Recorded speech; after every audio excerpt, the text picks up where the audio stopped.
Hey guys, welcome to Robin Hood Diaries again today. What a day, right? Based on my last clip. Anyway, we're alone in the house tonight, just you and me. My husband and my son are out, so let's get to it. Not that this is any kind of a racy subject, it's a very oddball subject, and it is totally true, you guys. I have witnesses that are still alive. Again, not that it's some blow apart story or whatever, but it previewed. We invented Uber, meaning my husband and I. So the reason it was previewed that way is because we were living in Toluca Lake after we set up the crib in our apartment on Tahunga, and it was like almost, and then we got to Toluca Lake at Toluca Court and moved in and did the same thing with the front room in terms of nursery, building a nursery. So this is in and around that time, not after we moved, but when we moved, Logan's mother lived with us. So when she was gone, this is about when this happened. She only stayed like, I don't know, 6 weeks? Anyway, before he was born. So in and around that time, we're keeping ourselves busy around the house, because like prospective fathers and like, so I decided to reupholster the dining room chairs. So anyway, that's kind of like, where we were at, right? And it's always been like, Mike and I against the world, so to speak. So we do brainstorming. Of course, we're living together for 30 years or what by then. By the time we got Logan, we were over 10 years together. So it's pretty solid. Anyway, to the point. So okay. First of all, a minor thing.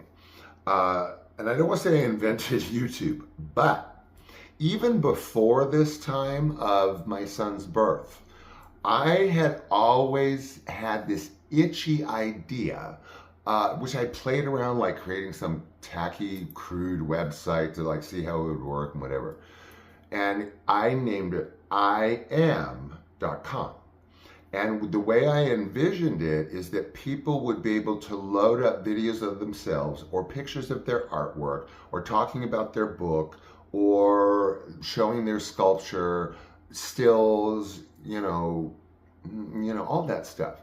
And to load up the website with the iam.com with those, but more towards like getting attention for what they did. In other words, if you're an artist, you want to promote your art, you do a video, you show your art, or you put up pictures of your paintings or sculptures and you talk about them or put some kind of thing on them, next to them, whatever. You guys, this was around 2000. So I discarded that idea, of course. It may have become YouTube. I don't know. If I had investors and I fleshed out my ideas around this site where people can exhibit themselves via video and promote or whatever, maybe, I don't know.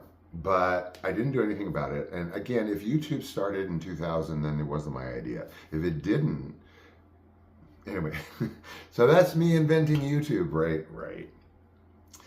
And then the other little thing, before I get to the big thing, is that then I dreamed of some idea about children's clothes, of course, right? New parents.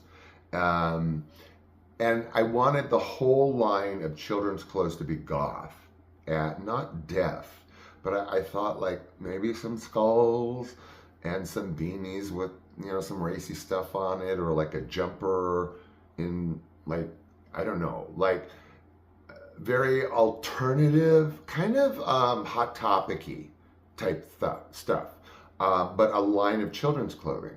And I had them all like, different, like designs for different outfits and whatever, and and I developed the logo, and, which was like kind of gothy, whatever. But baby, these were like infant toddler clothes. I wasn't, designing children's clothes, and I'm not a designer.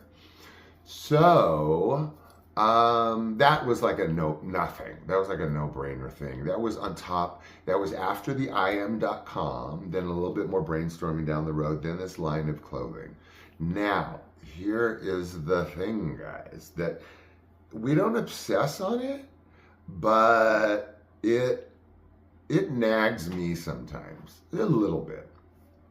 And when Uber first came around, it hit me like a brick in the face.